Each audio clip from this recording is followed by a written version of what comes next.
Commandant Indrajit Singh की मौत हो गई।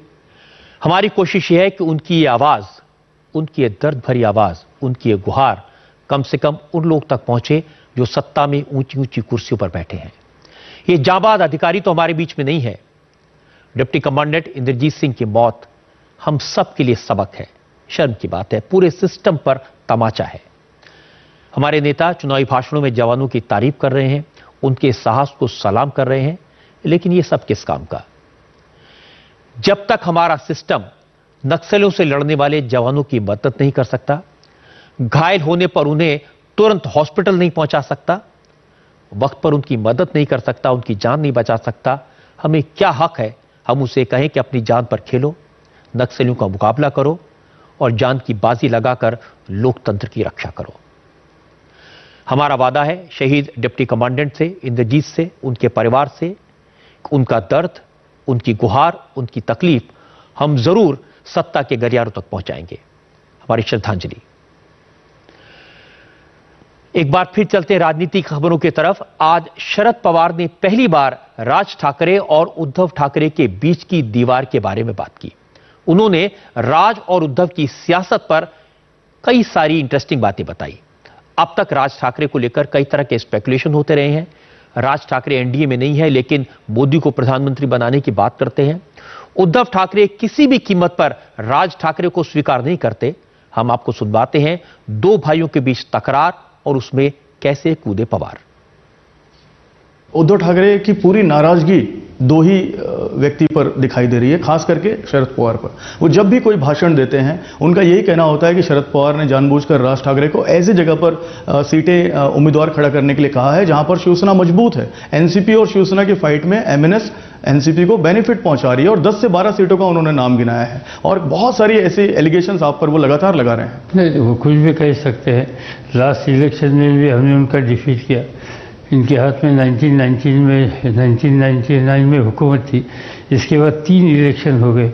इन 3 इलेक्शन में 2 इलेक्शन में तो राज ठाकरे की पार्टी भी नहीं थी, फिर भी उनको डिफीट किया। लास्ट इलेक्शन जो हुआ या स्टेट का, इसकी लीडरशिप उद्धव ठाकरे के पास थी। उन्होंने कहा कि भाई भगवा लगाने वाला हूँ मंत्रालय पर, कामयाब नहीं हो गई। बार बार उनका डिफीट होता है। वो कुछ न कुछ किसी को क्रिटिसाइज करने के लिए ढूंढता है। अपनी खुद की कमियां क्या है वो इसके बारे में वो सोचने की तैयारी उनकी नहीं, दूसरे के खिलाफ इल्ज़ाम लगाने का काम वो करते हैं। भाई राज ठाकरे ने अपने बलबूते पर अपनी पार्टी खड़ी की, उसको एक नौजवानों का समर्थन मिल रहा है। वो क्यों मिल रहा है? अपनी पार्टी के लोग वहाँ क्यों जा रहे हैं? मैं उनकी जगह पर, उद्धव की जगह पर रहता था, पहले इस पर ध्यान देता था। वो ये ध्यान देते नहीं, दूसरे ने कुछ किया ये कह के अपनी पार्टी की स्थिति सुधारने के लिए वो प्रयास करते नहीं। राज का भी यही कहना था कि एनडीए में वो आने के लिए तैयार थे, बातचीत हो चुकी थी। उद्धव की वजह से वो एनडीए में नहीं आ पाए, उद्धव की वजह से उन्होंने सीटें उतारी हैं और जहां जहां पर शिवसेना है वहीं वहीं पर उन्होंने अपनी सीटें उतारी। ये दो भाइयों का झगड़ा आपको नहीं लग रहा महाराष्ट्र की राजनीति के लिए कहीं ना कहीं नुकसानदायक है? हालांकि इससे एनसीपी को बेनिफिट जरूर हो रहा है, लेकिन भाई इनके संगठन में क्या हो रहा है, कुछ हो रहा है, इसमें हमें कोई ध्यान देने की आवश्यकता नहीं। जहाँ तक ये दो अलग पार्टी बनती है, इससे शिवसेना दिन ब दिन दुबली हो रही है। जो हमारे एक major opposition party day by day weak हो रही है, इससे तो हमारा नुकसान नहीं, हमारा तो फायदा है। क्या ऐसी अगर कभी संभावना बनी एमएनएस को अगर कुछ सीटें आती हैं तो एमएनएस को यूपीए में लेने के बारे में आप कुछ पहल करेंगे या बात करेंगे? जब मैं राज ठाकरे को जानता हूँ, उन्होंने एक बार तय किया, अनाउंस किया कि हमारा सपोर्ट एनडीए को रहेगा, इसमें कोई बदलाव नहीं आएगा। एनडीए को अगर वो सपोर्ट दे रहे हैं तो कहीं ना कहीं शिवसेना को इनडायरेक्टली वो अटैक कर रहे हैं। एक पत्थर से दो निशाना करने वाली बात है। बीजेपी भी नाराज हो रही है, शिवसेना भी नाराज हो रही है। इस राजनीति के बारे में कैसे सीधी बात है, नेशनल पॉलिटिक्स में उनका कोई रोल नहीं है। वो कांग्रेस को सपोर्ट नहीं कर सकते क्योंकि बेसिकली ये पार्टी एंटी कांग्रेस है। ऐसे परिस्थिति में नज़दीक कौन हो सकता है? नज़दीक बीजेपी हो सकती है। इसलिए उन्होंने तय किया, अनाउंस किया। और मैं जो जानता हूँ उनको, एक बार उन्होंने तय किया, अनाउंस किया, तो जवान का पक्का है।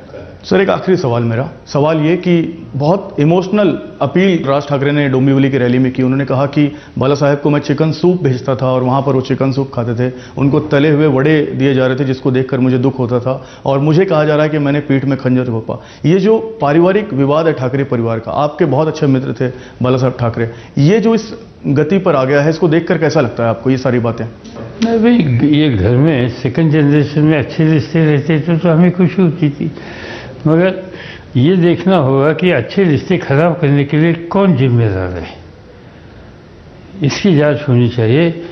ये डिटेल इसका स्टडी करना चाहिए। हमारे पास तो इसकी कोई डिटेल नहीं है, तो कोई ना कोई तो जिम्मेदार होगा। नहीं तो इतने साल रहने वाले लोग एक घर के, अब बाला साहब ने दोनों ही अपने लड़के समझकर हमेशा दोनों को इज्जत दे दी, वो दूर हो गए तो कुछ ना कुछ कमियां किसी में होगी। धन्यवाद सर आपसे बात करने के लिए। शिवसेना और एमएनएस पर खास करके राज और उद्धव, ये दो भाइयों पर जिस तरह से शरद पवार ने अपनी बेबाक राय दी है, एक बात साफ कर दी है पवार जी ने कि किसी भी हाल में वो राज ठाकरे को अपने साथ नहीं लेंगे और राज ठाकरे ने भी पहले कह दिया कि एनडीए में वो जाएंगे और राज अपनी बात पर कायम रहेंगे, ऐसा पवार जी का साफ कहना है।